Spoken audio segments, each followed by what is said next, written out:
고난주간 특별 말씀 묵상 두 번째 시간입니다. 제자들과 함께 겟세마네로 가시다라는 제목으로 말씀을 나누겠습니다. 오늘 우리에게 주시는 하나님의 말씀은 마태복음 26장 36절에서부터 46절까지의 말씀입니다. 봉독하겠습니다.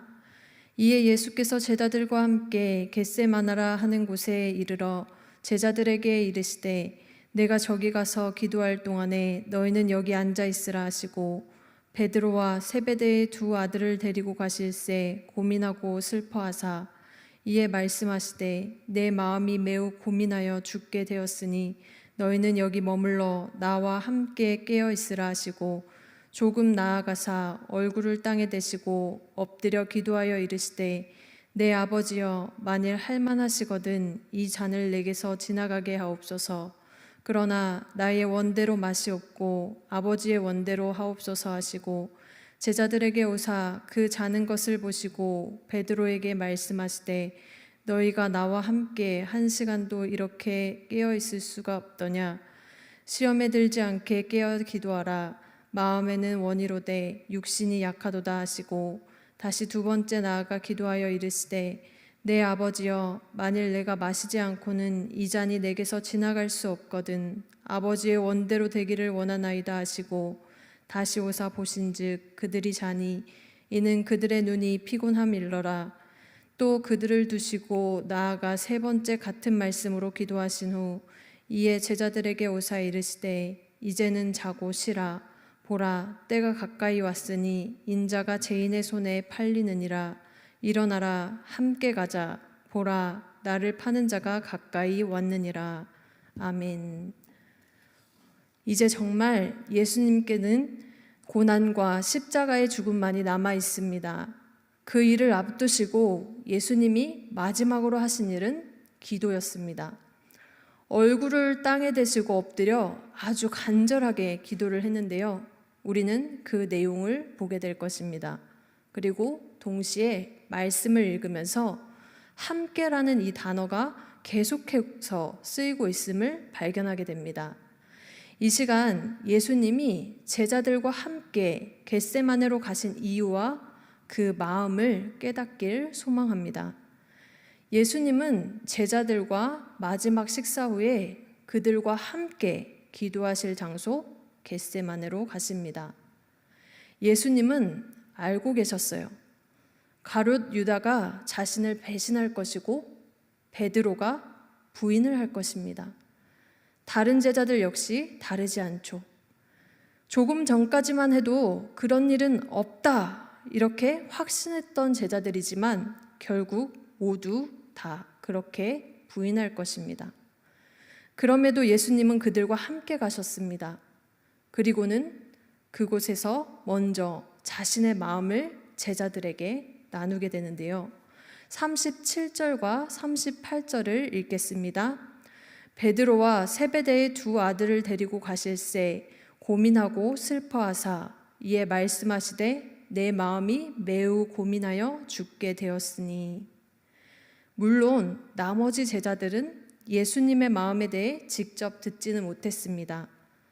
그런데 그렇다고 그들에게 주어진 일이 없는 것은 아니에요. 너희들은 나와 상관없으니 하고 싶은 것을 마음대로 하라 이렇게 예수님께서는 말씀하지 않으셨습니다. 그들은 예수님이 기도하고 오실 때까지 있으라 하신 그 자리를 지켜야 했어요.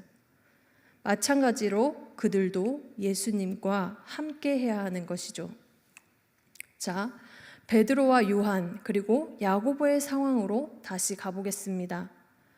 이렇게 예수님이 내 마음이 매우 고민하여 죽게 되었다라고 자신의 마음을 이야기해 주십니다. 일반적으로 그 다음에 나올 행동은 무엇일까요?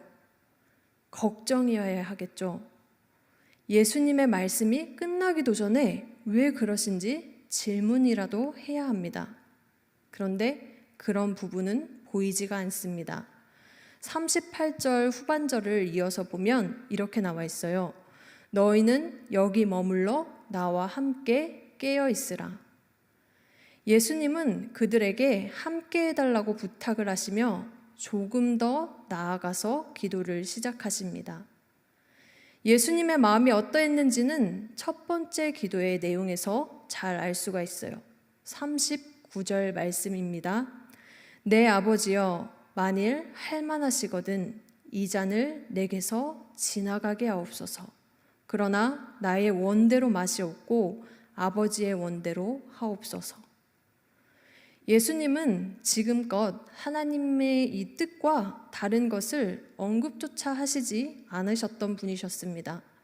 그런데 지금은 너무나 심각해 보입니다. 예수님의 제자가 아니더라도 이러한 예수님의 모습을 보게 된다면 신경이 쓰이기 마련이죠. 그런데 그 다음에 제자들의 행동은 이렇습니다. 40절 말씀을 보겠습니다. 제자들에게 오사 그 자는 것을 보시고. 예수님은 제자들의 자는 모습을 보고 말았습니다. 그런 그들에게 탄식하시면서 시험에 들지 않으려면 깨어 기도해야 한다고 말씀을 하시죠. 죽기까지 예수님을 따르겠다고 아무리 마음을 먹어도 35절에서 이미 제자들은 확신했었습니다. 그런데 그 마음만으로는 어렵다는 것을 알게 되죠. 우리가 어떠한 결단을 한다고 하더라도 그것이 내 의지와 노력으로는 쉬운 일이 아닙니다. 고난과 십자가의 죽음이 하나님의 뜻인 줄 너무도 잘 알고 계셨던 예수님조차도 그 앞에 나아갈 때 고민하고 슬퍼하셨다라고 기록합니다. 이것은 몹시 불안해서 온몸이 떨릴 때, 또 마음을 가다듬지 못할 정도로 숨이 가쁠 때 쓰이는 표현입니다. 단 한 번도 경험하지 못한 이 하나님과의 단절, 그것이 예수님을 기다리고 있기 때문이죠.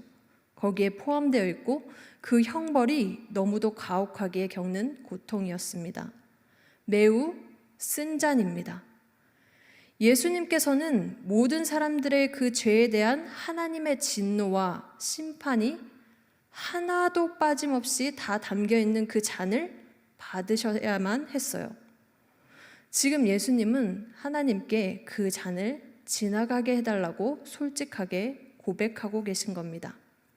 그런데 제자들은 예수님이 지금 가시고자 하시는 그 길이 무엇인지도 제대로 모르면서 잘못된 확신에만 차 있어요. 마땅히 깨어 있어야 할 때 깨어 있지도 못한 채 잠을 자고 있는 것이죠. 결국엔 그들의 잘못된 확신이 힘을 잃어버리고 맙니다. 이후에 베드로는 예수님을 부인하고 제자들은 제각각 예수님을 외면한 채 도망가기 바빴어요.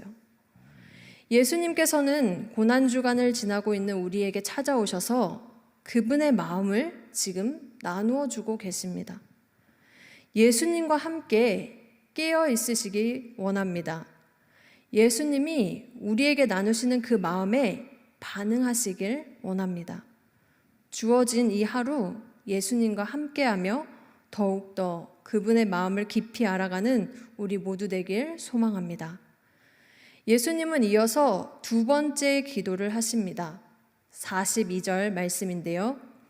내 아버지여, 만일 내가 마시지 않고는 이 잔이 내게서 지나갈 수 없거든 아버지의 원대로 되기를 원하나이다. 첫 번째 기도와는 차이가 있습니다. 첫 번째는 그 잔을 피하는 것에 강조점이 있습니다. 그런데 두 번째에 와서는 하나님의 뜻이라면 잔을 마시겠다라는 이 결단으로 강조점이 바뀌어 있는 것이죠. 이것은 예수님이 첫 번째 기도를 통해 마음의 고민을 많이 극복했다는 뜻이기도 합니다. 이제는 그 고난의 잔을 마실 준비를 하는 것이 필요했습니다.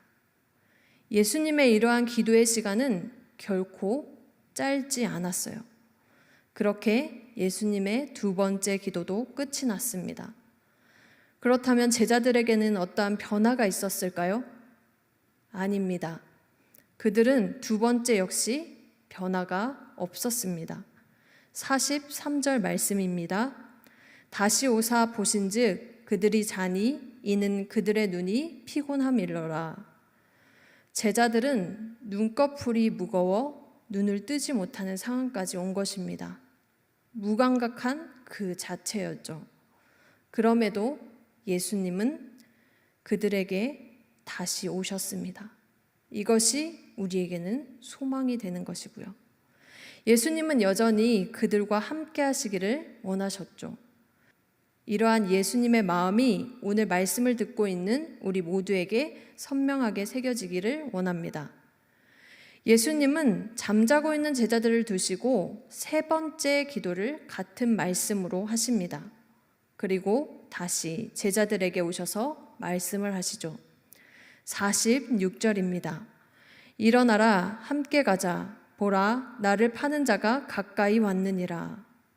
이때에도 예수님은 제자들에게 함께 가자라고 말씀을 하십니다. 곧 자신의 그 고난의 현장으로 가자는 말씀인데요. 그렇게 두 번째 부탁을 하셨지만 제자들은 이마저도 지키지 못했습니다.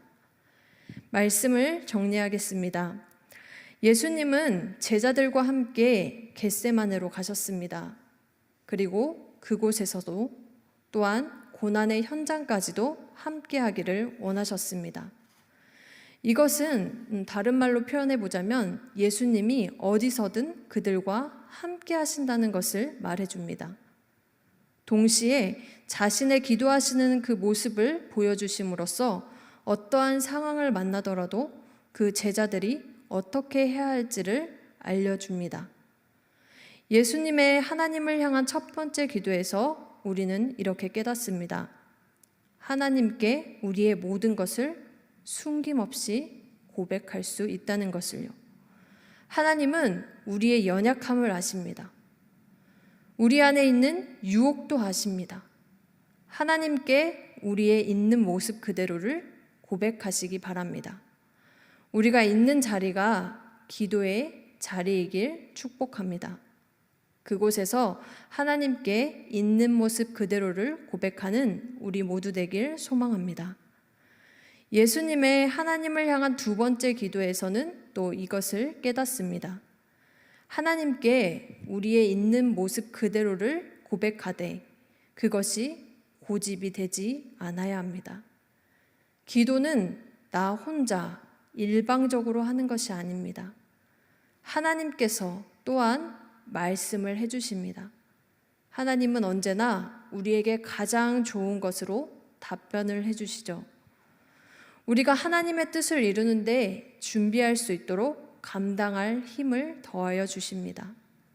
우리가 기도를 하면 할수록 제자들처럼 잘못된 확신으로 살아가는 것이 아니라 예수님처럼 하나님의 뜻을 이루는 삶을 살아갈 수 있게 되는 것이죠.